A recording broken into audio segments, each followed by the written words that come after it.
Hello, IGN. My name is Jose Otero, and I am joined this week by not only the Game Boy Advance, but Brian Altano. Did you really give the Game Boy Advance top billing over me, your co-host? You know, it's a colorful opening, and it needed to be acknowledged, at least in one video, for the virtual console games that are on Wii U right now. Yeah, I mean, the colorful is an understatement for Castlevania Harmony of Dissonance. This specific game, exactly. So this is a game released in 2002, I want to say. It was the year after Circle of the Moon, which if you haven't seen that Let's Play, you should, because we basically paint the picture for you of what it was like to play that game in 2001 on a Game Boy Advance with a worm light.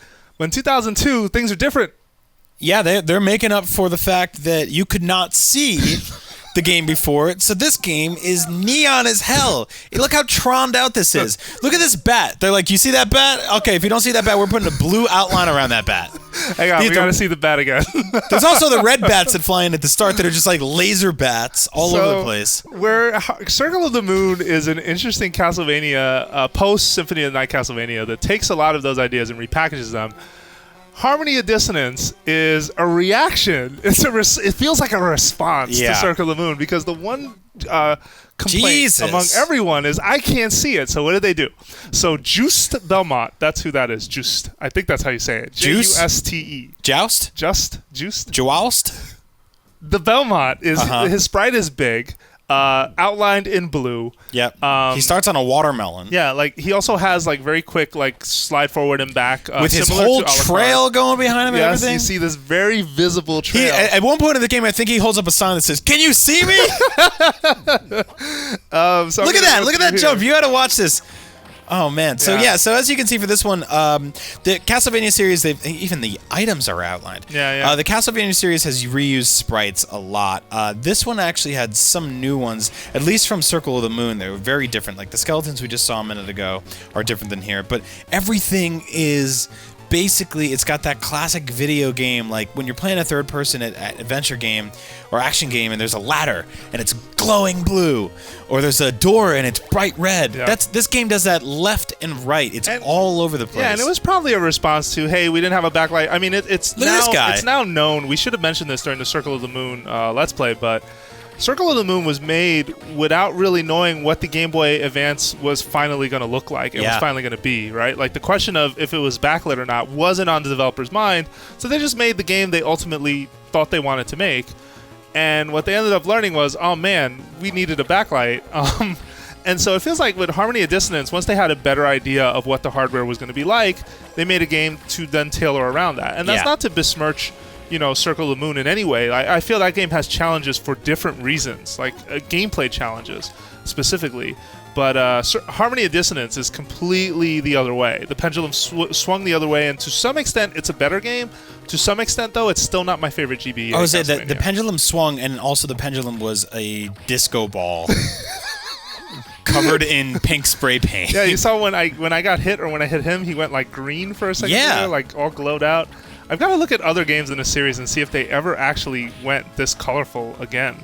It is really strange to me. Yeah, I think it's cool. Now this, there was a couple Game Boy Advance models. There was a Game Boy Advance, the Game Boy Advance SP. There was the Game Boy Micro.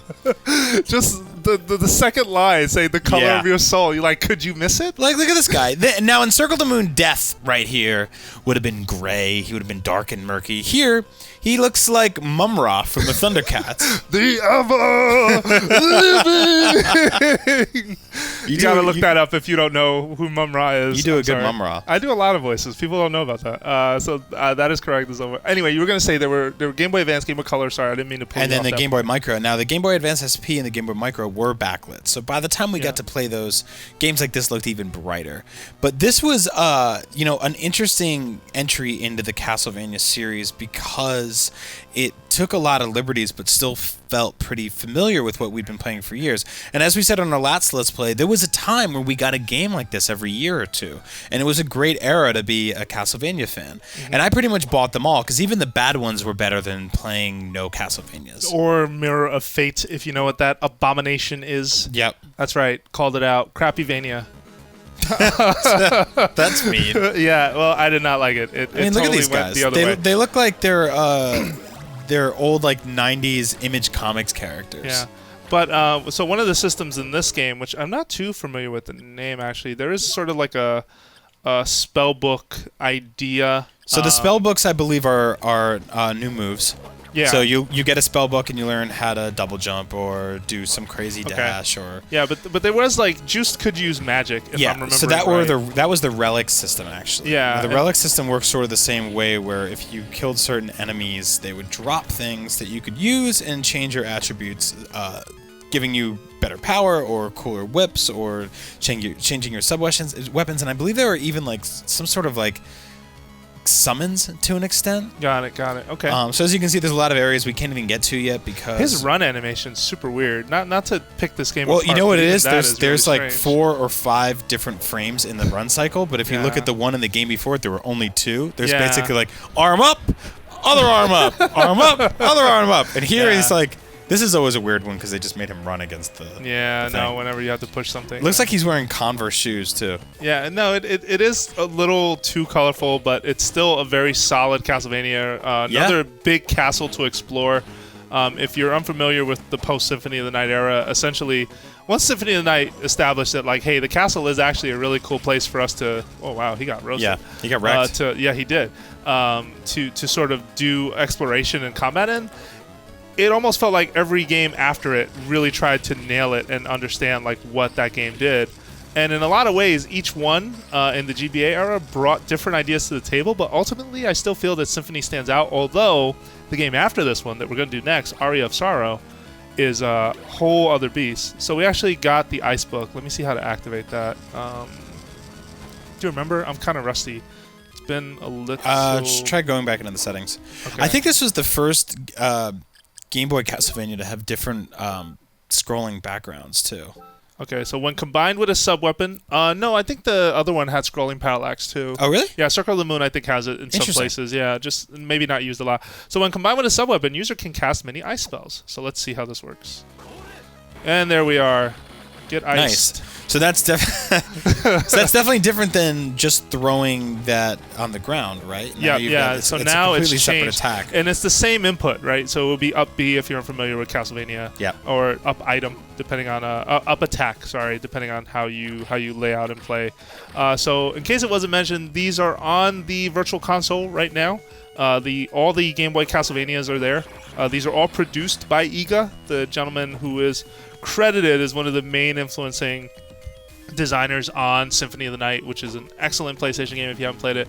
And the GBA Castlevanias are totally worth your time. Hopefully these Let's Plays are showing you that. And man, that bat was colorful. Yeah.